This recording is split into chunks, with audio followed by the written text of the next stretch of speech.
नमस्कार। आज के अंक में सुनिए भगवान श्री हरि का हयग्रीव अवतार तथा उसी रूप से हयग्रीव दानव का वध। देवों के देव भगवान विष्णु की लीला बड़ी विचित्र है। एक समय की बात है, सनातन परमात्मा श्री हरि को घोर युद्ध करना पड़ा। वे 10,000 वर्षों तक युद्ध भूमि में डटे रहे। थकान अनुभव होने पर वे बैकुंठ धाम की ओर चले गए और पद्मासन लगाकर बैठ गए। धनुष पर डोरी चढ़ी हुई थी। उसी अवस्था में उसे भूमि पर टिकाकर वे उस पर कुछ झुक से गए। लीला संयोग से उन्हें घोर निद्रा आ गई। उसी अवसर पर देवताओं के यहाँ यज्ञ करने की योजना चल रही थी। ब्रह्मा आदि सभी देवता यज्ञ में तत्पर होकर भगवान विष्णु से मिलने बैकुंठ लोक पहुँचे, लेकिन उन्हें वहां न पाकर वे चिंतित हो गए। फिर ध्यान द्वारा पता करके वे सब वहां पहुँचे जहां वे योग निद्रा में थे। तब सभी देवता वहीं ठहर गए। जब काफी समय तक उनकी निद्रा भंग न हुई तो ब्रह्मा जी ने वम्री नामक एक कीड़ा उत्पन्न किया। सोचा कि धनुष तो भूमि पर है ही, ये कीड़ा धनुष की तांत को काट देगा। तदंतर आगे की रस्सी को काटते ही झुका हुआ धनुष ऊपर को तन उठेगा। फिर तो देवाधिदेव की निद्रा अवश्य टूट जाएगी और देव कार्य संपन्न हो जाएंगे। इसी प्रकार विचार करके ब्रह्मा जी ने वम्री को वैसा करने की आज्ञा दी।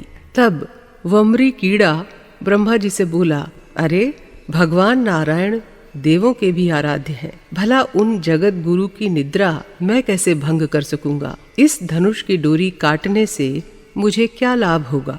मैं ये अपराध क्यों करूं? सभी प्राणी किसी न किसी स्वार्थ से ही नीच कार्य में तत्पर होते हैं। ब्रह्मा जी बोले, सुनो, हम लोग तुम्हें यज्ञ में भाग दिया करेंगे।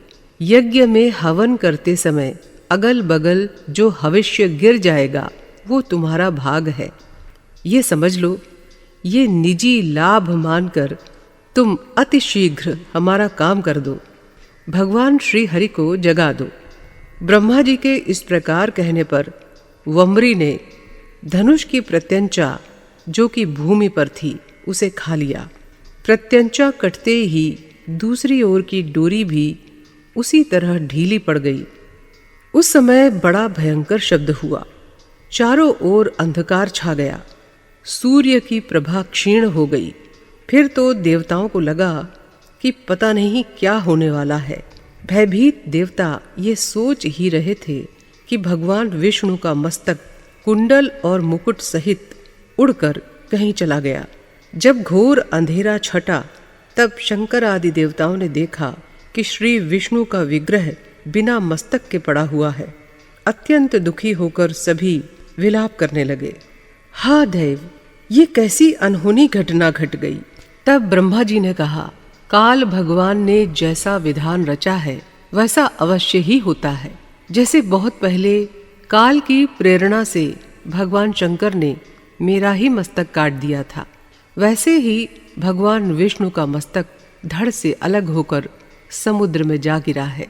शचीपति इंद्र के हजारों भग हो गए। उन्हें दुखी होकर स्वर्ग से गिर जाना पड़ा और मान सरोवर में कमल पर रहना पड़ा। इसलिए तुम लोगों को बिल्कुल शोक नहीं करना चाहिए। तुम सभी उन सनातनमयी विद्या स्वरूपिणी महामाया का चिंतन करो। अब वे ही हमारा कार्य सिद्ध करेंगी। फिर ब्रह्मा जी ने वेदों को, जो सामने देह धारण करके उपस्थित थे, आज्ञा दी। ब्रह्मा जी ने कहा, ब्रह्म विद्या स्वरूपिणी भगवती जगदम्बिका परम आराध्या है। वे भगवती महामाया संपूर्ण कर्मों को सिद्ध कर देती हैं। तुम लोग उनकी आराधना करो। तब सुंदर शरीर धारण करने वाले वे वेद उन भगवती की आराधना करने लगे। वेद बोले, देवी आप महामाया हैं। जगत की सृष्टि करना आपका स्वभाव है। आप कल्याणमय विग्रह धारण करने वाली हैं और माताओं की भी माता हैं। इस समय श्री हरि मस्तक विहीन हो गए हैं। ये घटना असीम दुखप्रद सिद्ध हो रही है। अब आप अखिल लोकनायक भगवान विष्णु को प्राणदान करके शोक रूपी समुद्र से देवताओं का उद्धार करने की कृपा करें। इस प्रकार सभी अंग व उपांगों सहित वेदों ने जब भगवती जगदम्बिका का स्तवन किया, तब वे गुणातीता महामाया देवी अत्यंत प्रसन्न हो गईं। फिर देवताओं को लक्ष्य करके आकाशवाणी होने लगी, देवताओं, अब तुम्हें चिंता करने की कोई जरूरत नहीं है। वेदों की स्तुति से मैं प्रसन्न हूँ। अब तुम लोग श्री हरि के छिन्न मस्तक होने का कारण सुनो। एक समय की बात है, भगवान श्री विष्णु लक्ष्मी जी के साथ एकांत में विराजमान थे। लक्ष्मी जी के मनोहर मुख को देखकर उन्हें हंसी आ गई। लक्ष्मी जी ने सोचा, हो न हो ये मेरी कुरूपता के कारण ही हंस रहे हैं, क्योंकि बिना कारण इनका हंसना बिल्कुल असंभव है। फिर तो महालक्ष्मी को क्रोध आ गया। सात्विक स्वभाव वाली लक्ष्मी के शरीर में भयंकर तामसी शक्ति का प्रवेश हो गया। उसका भी भावी परिणाम देवताओं का कार्य सिद्ध करने वाला था। अत्यंत व्याकुलता में उनके मुख से निकला, तुम्हारा ये मस्तक गिर जाए। इसी कारण से इनका ये मस्तक क्षार समुद्र में लहरा रहा है। इसका एक दूसरा कारण भी है। देवताओं, तुम्हारा कार्य सिद्ध होने वाला है, ये निश्चित है। हयग्रीव नाम का एक दैत्य हो चुका है। सरस्वती नदी के तट पर जाकर उसने महान तपस्या की। वो मेरे एकाक्षर मंत्र माया बीज का जाप करता रहा। सभी भोगों का उसने त्याग कर दिया और जितेंद्रिय हो गया। मेरी तामसिक शक्ति की उसने आराधना की और 1000 वर्षों तक उसने तपस्या की। तब मेरे जिस रूप की उसने आराधना की थी, उसी रूप में मैंने उसे दर्शन दिए। मैं सिंह पर सवार थी और दया से ओतप्रोत थी। मैंने कहा, वर मांगो सुव्रत, तुम्हें जो इच्छा हो उसे देने के लिए मैं तैयार हूँ। ये सुनकर वो दैत्य प्रेम से विभोर हो गया। उसने तत्काल मेरी प्रदक्षिणा की और मस्तक झुकाया। फिर वो मेरी स्तुति करने लगा। हयग्रीव बोला, हे कल्याणमयी देवी, आपको नमस्कार है। भक्तों पर कृपा करने में आप बड़ी कुशल हैं। मनोरथ पूर्ण करना और मुक्ति देना आपका मनोरंजन है। तब भगवती ने कहा, तुमने बड़ी अद्भुत तपस्या की है, मैं प्रसन्न हूँ, वर मांगो। हयग्रीव बोला, माता, जिस किसी प्रकार भी मुझे मृत्यु का मुख न देखना पड़े, मैं अमर योगी बन जाऊं, देवता और दानव कोई भी मुझे जीत न सके, मुझे ऐसा वरदान दीजिए। देवी ने कहा, देखो, जन्मे हुए की मृत्यु और मरे हुए का जन्म बिल्कुल निश्चित है। भला ऐसी सिद्ध मर्यादा कैसे व्यर्थ की जा सकती है? इसलिए ये सोच विचार कर वर मांगो। हयग्रीव बोला, अच्छा तो हयग्रीव के हाथ से ही मेरी मृत्यु हो, दूसरा कोई मुझे मार ना सके। मेरा ये मनोरथ पूर्ण कीजिए। देवी ने कहा, महाभाग, अब तुम घर जाओ और आनंद पूर्वक राज्य करो। ये निश्चित है कि दूसरा कोई तुम्हें नहीं मार सकेगा।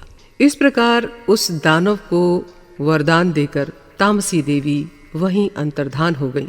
वो दैत्य भी असीम आनंद का अनुभव करते हुए अपने घर चला गया।